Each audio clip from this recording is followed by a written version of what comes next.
I'm John Lee, and I'm in front of the Hunter Henry Center, and we're about to find out why MSU has such staying power to be around for almost 150 years. The Mitchell Memorial Library here at Mississippi State University hosted its 14th annual Templeton Ragtime and Jazz Music Festival this past weekend.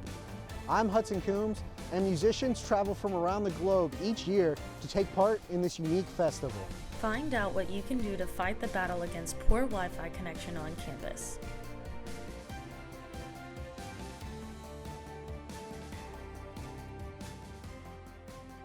The death toll for tornadoes that touched down across Tennessee earlier this week is now at 24. I'm Amari Collins. And I'm Rachel Jordan. Many people were asleep as the storm struck, crushing buildings and burying people under piles of debris. The storm is estimated to be an EF3 with winds of up to 165 miles per hour. A massive search is underway in Putnam County, Tennessee, where nearly 80 people are still missing. Meanwhile, in Nashville, the mayor delivered some good news at a press conference earlier today. I'm pleased to say there are no reports of missing persons in Nashville, Tennessee, and Davidson County. Now that can change, but right now that's great. Some breaking political news. Earlier today, Michael Bloomberg abruptly ended his presidential campaign and endorsed Joe Biden. The billionaire philanthropist says he agrees with Biden on many key issues. Those include gun safety, healthcare, climate change, and creating good jobs. Joe Biden and Mike Bloomberg spoke by phone Wednesday morning. Bloomberg says he will now help Biden defeat President Trump. Even with the over $500 million spent on television and digital, Bloomberg was not able to overcome the operation and organization of Biden and Bernie Sanders. Super Tuesday 2020 turned out to be a super night for former Vice President and Democratic presidential candidate Joe Biden. Let's send it over to Rachel to break down the results and give us the delegate count so far. Rachel? Thank you, Amari. A lot happened just before polls opened on Super Tuesday. Pete Buttigieg, Tom Steyer, and Senator Amy Klobuchar all dropped out of the race. Pete Buttigieg and Klobuchar both encouraged their supporters to get behind former Vice President Joe Biden. On Super Tuesday, voters in 14 states went to polls where more than 1,300 delegates were at stake. Before last night, Vermont Senator Sanders had 60 delegates. Former Vice President Joe Biden had 53. Senator Elizabeth Warren had 8, and Bloomberg didn't have any because he wasn't on the ballot in those early voting states. But so much has changed last night. Let's start with Alabama. The delegate count is what matters. 1,991 delegates are needed to win the nomination.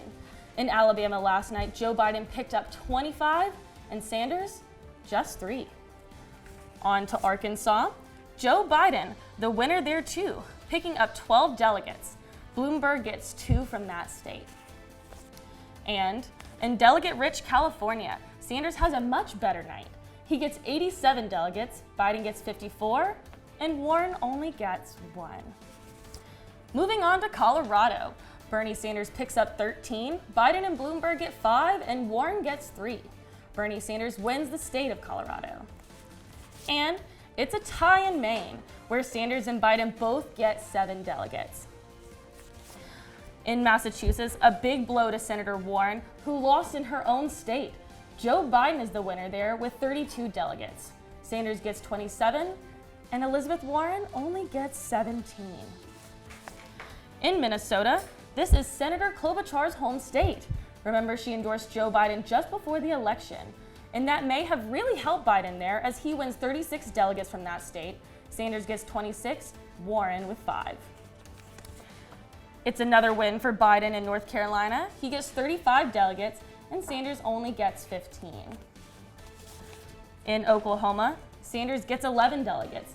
Biden only gets 6.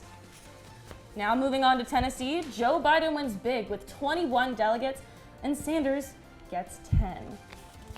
In Texas, it's another state with lots of delegates at stake. In the end, Sanders gets 38 delegates over there. Biden gets 42. Warren and Mike Bloomberg each get 1. In Utah, not as many delegates there. Bernie Sanders gets 3. In Senator Sanders' home state of Vermont, he gets 10 delegates, while Biden only gets 5. And finally, in Virginia, another big win for Biden. He gets 52 delegates there. Sanders picks up 20, Elizabeth Warren just 1. So, with all of that being said, where does that leave us? Remember, a candidate needs 1,991 delegates to win the nomination. Right now, Sanders has 335, Biden has 385, Warren has 36, and who, as just Amari mentioned, just dropped out of the race, Bloomberg has 8. Those are the results for Super Tuesday from last night. Let's toss it back to Amari. Mississippi's top elections official told lawmakers Tuesday that he wants the power to check whether registered voters in the state are also U.S. citizens. Republican Secretary of State Michael Watson wants the power to check voters' names against databases from the U.S. Department of Homeland Security or other agencies. If questions arise about whether someone is a citizen, that person would have 30 days to provide documents such as naturalization papers or a passport to prove citizenship.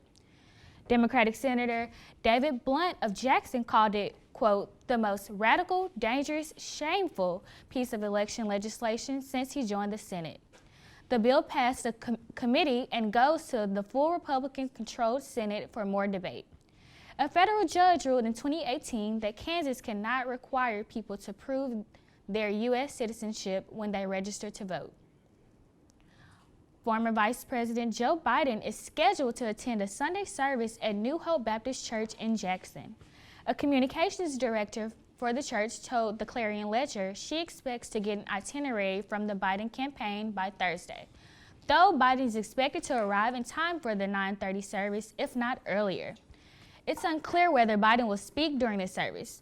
Canada says she thinks Biden picked New Hope because his pastor, Jerry Young, is a well-respected, high-ranked Baptist official in the area. Student body elections took place on Mississippi State's campus yesterday. Tyler Packer and Joshua Hartley went head-to-head yesterday in running for student body president. Packer received 80% of the campus's vote, while Hartley received 19.59% of the campus's vote. Packer takes the place of current President Jake Manning on April 1st. Take 30's Kelsey Duncan has the reaction from both candidates. Next SA president. Yes, sir! Tyler. As student body president, I would basically oversee all of the student government. So basically, I'll have an exec, I'll have appointed exec, and then I help out with cabinet, my chief of staff, me and him will lead cabinet, and I will help lead Senate with the vice president. And so basically, just being the face of Mississippi State Student Association, and we're literally, running that show. Students believe elections are an important time to vote someone in who will be a voice for them. Although it was an exciting night for Tyler Packer. In a written statement, Joshua Hartley writes that his passion for the university has not changed. He will continue to serve throughout campus and in the Starkville community. He will continue to ring his cowbell proud as a Mississippi State University student, and he also states that he wishes Tyler the best of luck. Packer says during his term that the only direction he plans on moving the campus is forward. I'm really focusing on tactile things that I know that are feasible and within the student government's power to get done. I'm focusing on flex halls on campus. Plenty of SE schools have them, plenty of schools around the country have them. I feel like that's a great opportunity that we can do here at Mississippi State University. And that'll greatly benefit students, not just freshmen, students, and sophomores, but also upperclassmen. I'm so emotional. I can't. Mississippi State, we love you. I'm Kelsey Duncan, Take 30 News. There will be a runoff between Garrett Smith and Ryan Jarrett for vice president position on March 5th, since there was not a majority vote. Anna Bales won student body secretary and Tyler Dickerson won student body treasurer. And a reminder, Tuesday, March 10th is primary election day across Mississippi. Polls open from 7 a.m. to 7 p.m. on the 10th. It's important to note that falls during Mississippi State spring break. You can vote absentee until March 7th in person at your circuit clerk's office. If you have an absentee ballot to mail, that must arrive to the circuit clerk's office by the 9th to be counted. A video of a teen shooting a dog in Mississippi while another teen laughed about it was shared on Snapchat, and news of the incident has gone viral on Facebook. According to the reports, the post about the shooting was shared Monday to a group on Facebook. The incident was reported to Lamar County Sheriff's Department because one of the teens who shared the video was believed to be from Oak Grove. Sheriff Danny Regal told a reporter the department discovered the incident occurred in Perry County, so he sent the case to the sheriff's department there. Next, Wi-Fi woes. Some students complain about wireless internet speeds at MSU. Take 30s investigates connection across campus and has advice for students struggling with poor connection. There's more Take 30 after the break.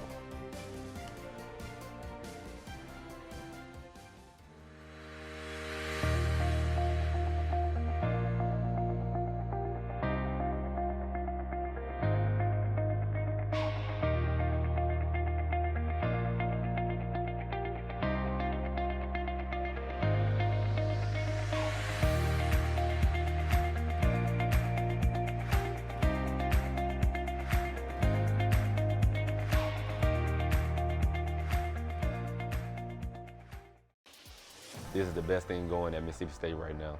We are doing so many different things that we learned in the classroom that we are now getting to apply that I didn't even think that we would get to apply. It's really invaluable. People that you meet, the connections that you're gonna make are priceless as well. Prism is gonna prepare you for the future. You're getting something that most college students don't get in this major. Just go for it. Like, there's really nothing to lose. You can only go up. The real world experience is here while also getting the college credit. There's so many different aspects to it outside of public relations. We can use anybody's interest and anybody's expertise to really kind of go into public relations, because public relations is really all inclusive. Don't let the name hold you back from applying, because we do need more people other than public relations.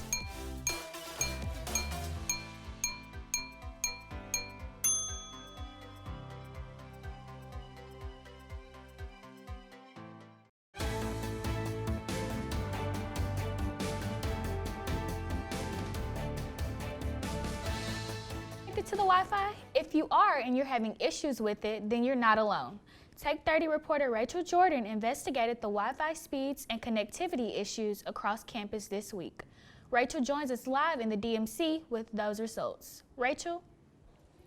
Thanks, Amari. This is one of the places where students have trouble with Wi-Fi quality, and Information Technology Services tells us the quality depends on 4 things: how close you are to a Wi-Fi access point, known as an AP, potential barriers, like people in walls between your wireless device and the AP, the number of people connected to a single AP at one time, and the actual device that you are using. The closer you are with the least amount of barriers to an access point will increase the speed of your Wi-Fi, but the more people connected to a single AP, the slower your connection will be. So if you're in a room full of people with wireless devices, like right behind you now in the DMC, you'll experience slower connection, even if you're right beside an AP.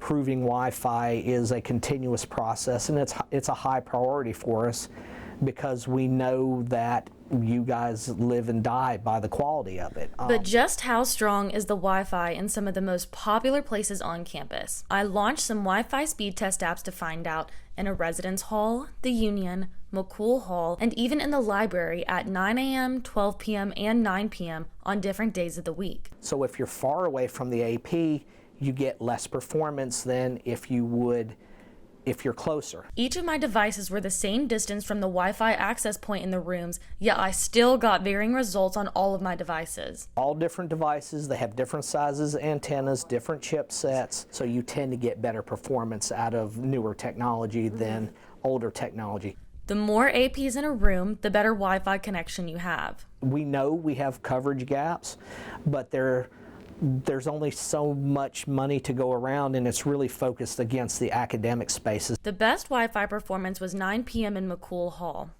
The worst performance was also in McCool Hall, but at 12 p.m. There were way more people in the building during the day than at night, which affected the Wi-Fi speed, even though the distance from an AP stayed the same. We try for the best experience possible. Okay, Rachel, so what can I do if I'm having issues with my Wi-Fi? Well, what you can do is report the issue to ITS. If you put in a fix-it ticket to ITS and explain your Wi-Fi is slow, and you include the time, date, and location, ITS can check it out and discuss adding more Wi-Fi access points. Head on over to our website, Bulldog Online News, for more information about Wi-Fi on campus and how to submit a Fix-It ticket to ITS at www.bulldognews.msstate.edu. A number of people were on campus this weekend as the Charles Templeton Ragtime and Jazz Festival hosted a number of musicians from around the world. Take 30's Hudson Coombs has more on the story. Hudson? That's right, Amari. Music fans crowded McComas Theater to watch the performances of many musicians, such as Jeff Barnhart, who started playing professionally at age 14, and Stephanie Trick, who performs in concerts all over the world. The Templeton Ragtime and Jazz Festival with the Gatsby Gala featured clothing from the 1920s created and modeled by MSU students, as well as seminars and performances featuring notable ragtime musicians that travel the world to share their talent. Unlike these musicians, I have very little musical talent. But what does this festival mean to these musicians, as well as to those who attend it? Pianist Jeff Barnhart says musicians crave the opportunity to participate in the festival because of what MSU has to offer. The equipment itself is the highest quality you could imagine. Just in the small seminar room, we're playing on $250,000 worth of Steinway pianos. You just don't find that in most festivals. For the musicians that I hire, and even ones that we haven't gotten around to yet, who approach us, this is a festival people are asking to come to. They're asking to come and perform. They've heard about the quality of the instruments, how well they're treated, the quality of the audiences. They want to come and study. Ted Loftus is a big fan of ragtime music and says it reminds him of when he was younger. Both my grandmothers had player pianos, and you had to pump it. We had a pump pedals, so my little 5-year-old feet just pump, pump, pump. Ann Childs is thrilled about the recent rise in the festival's popularity, but wishes more people would give it a chance. Last night and tonight were the biggest nights we've had since I remember coming to the festival. In fact, we have a couple that are here tonight, and she said, "Oh, I don't like jazz music." And I said, "Right." She did, and she just said to me a while ago, "I will be back next year." The next Templeton Ragtime and Jazz Festival is scheduled for the spring semester of 2021. Thank you, Hudson. Mississippi State University just turned 142 years old this past Friday and shows no signs of slowing down. Take 30's John Lee has more on how long MSU has been around and how it has stuck around for so long.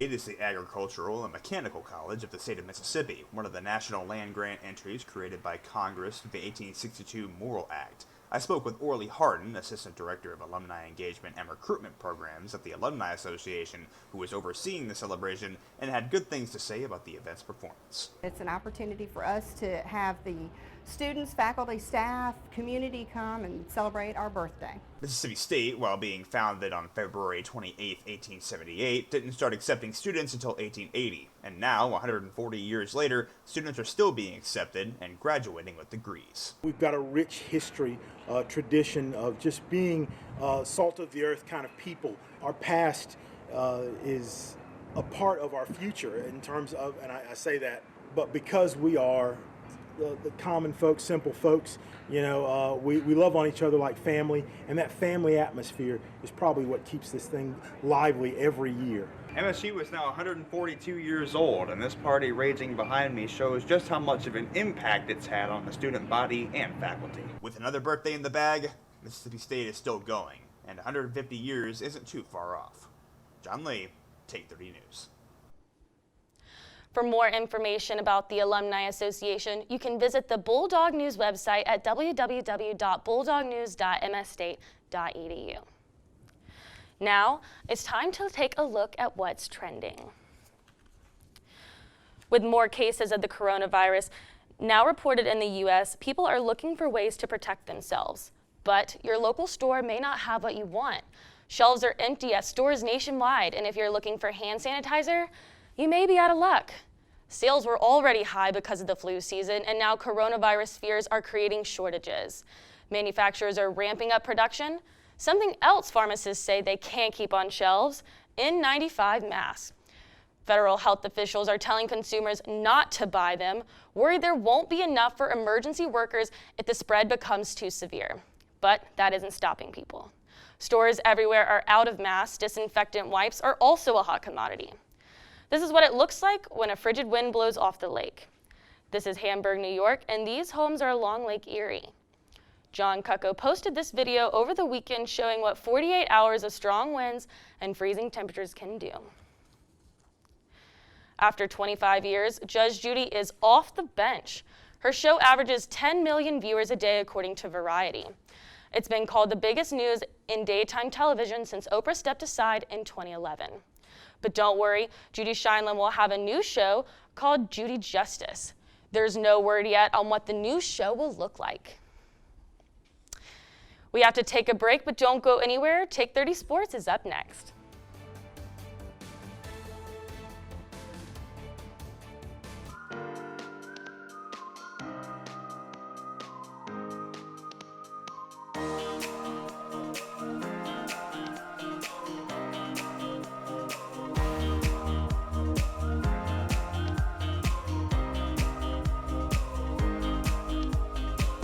I'm Cash Matlock from the Wednesday crew in the fall of 2018. Learning, growing, becoming. Take 30 News at MSU.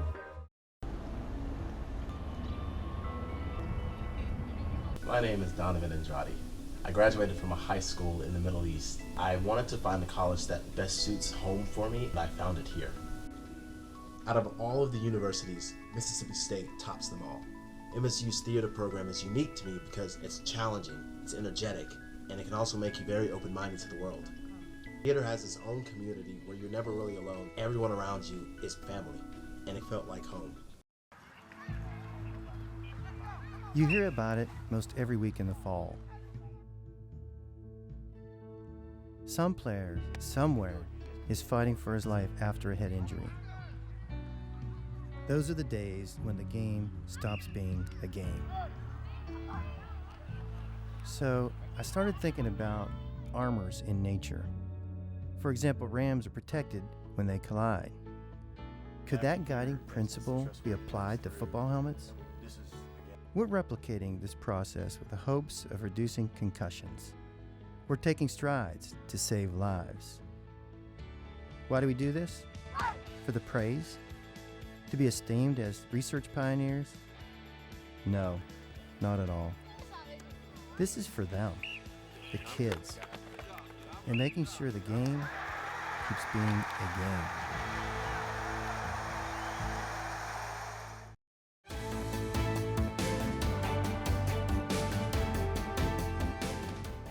To Take 30 Sports, we'll start today on the diamond. Hale State's softball has swept the weekly conference awards for the first time in program history. Madison Kennedy was awarded the SEC Freshman of the Week after a great weekend in the Snowman Tournament. She had a .500 batting average over the weekend. Chloe Malaulu led the team going 8 for 12 with 6 RBIs in the tournament. She received Player of the Week honors. Annie Willis was the pitcher of the week and earned it. She was outstanding in the circle, finishing the week with 4 wins and giving up just 6 hits. The other Diamond Dogs debuted some new threads in California this weekend. The new gray script uniforms are a slight throwback to the days of Thunder and Lightning. Fans were loving them. A few great reactions coming from Twitter. The uniforms even garnered enough love to earn the unofficial uni matchup of the week. Unfortunately, tonight's baseball game against Southern Miss has been postponed. That game was scheduled to be played tonight in Pearl, Mississippi. But with the forecasted rain throughout the region, organizers have called it off. There is not yet a date for the makeup game. Now, turning to the court, women's basketball team defeated Ole Miss on Sunday in Oxford. The game marked the 13th straight victory over Ole Miss in the last 3 years. Mississippi State is 44-4 in the SEC. Ole Miss, just 4-44. The NCAA released their final teaser bracket on Monday. If the season had ended March 2nd, the Mississippi State Bulldogs would be in Dallas Regional as a 3 seed. SEC rival South Carolina is a 1 seed in the Greenville region. Louisville is the 2 seed in Fort Wayne, Indiana Regional. The Portland Regional is the most stacked regional with both Oregon and powerhouse UConn as 1 and 2 seeds. Fans on Twitter expressed their relief at the possibility of staying out of the Portland Regional. And that's all the time we've got for sports. Amari? Thank you, Rachel. We have more Tech 30 news coming up next. Please stay tuned. One remembers their favorite teddy bear, the reassuring love of their first puppy. They comforted us and made us laugh. For children battling abusive situations or post-traumatic stress disorder, the memories aren't as pleasant. That's why at Mississippi State University, we're pioneering a robotic technology that brings healing to those exposed to traumatic situations.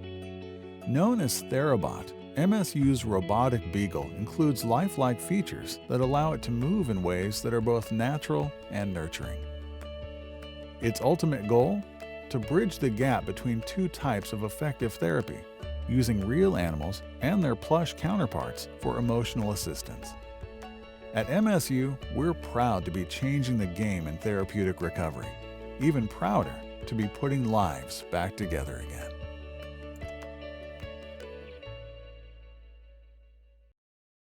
Have you ever thought about becoming a teacher, but the challenges of life or travel restrictions keep holding you back? Mississippi State can get you there. With our convenient online courses, you can earn a degree in elementary education while learning from MSU professors on a schedule that works for you. And the best part? Graduates enjoy high job placement across the state. So why wait? Take the first step toward a better, more fulfilling career, no matter where you are.